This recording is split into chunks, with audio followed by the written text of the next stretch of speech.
દ્વારિકાનો નાથ મારા રાજા રણછોડ છે.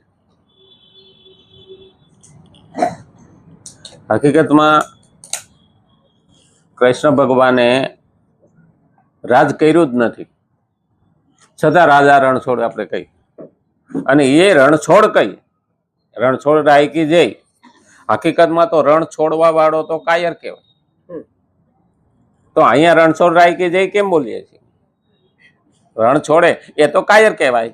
નમાલો હોય રણ છોડીને ભાગે, તો આની પાછળ શું મહત્વ છે? હા, ભગવાને વિચાર કર્યો. મથુરાથી જ્યારે યાદવોને તકલીફ પડતી હતી કે મારા હાટું થઈ અને જરાસંઘ 17 વખત હુમલો કર્યો, 18મી વખત કાલ યવન આવ્યો.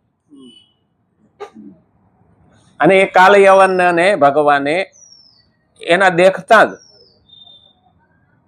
ત્યાંથી દોટ મૂકી કે હું જઈશ એટલે મારી વાહે આવશે, એટલે આ મથુરાની પ્રજા શાંત રહી.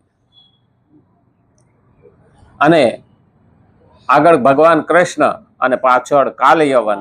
જુનાગઢ મુચકુંદ રાજા સુતા હતા, એને વરદાન હતું. ભગવાન કે મારે આને મારવો નથી, બીજા પણ મરવી નાખે. હા, આ મુચકુંદ રાજાના ઉપર પોતાનું પિતાંબર ઢાંકી દીધું અને પોતે હંતાઈ ગયા.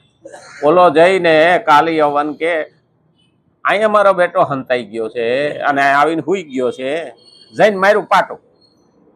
કાલી યવન ઓલો જેવો બેઠો થયો એને વરદાન હતું કે તને જે ઉઠાડશે એની નજર જો તારી નજર એના ઉપર પડશે ને એ બળીને ભસ્મ થઈ જાય. કાળ યવન ત્યાં ભસ્મ થઈ ગયું. ભગવાન કે મારે મારવાની શું જરૂર છે? એટલે રણછોડ રાય.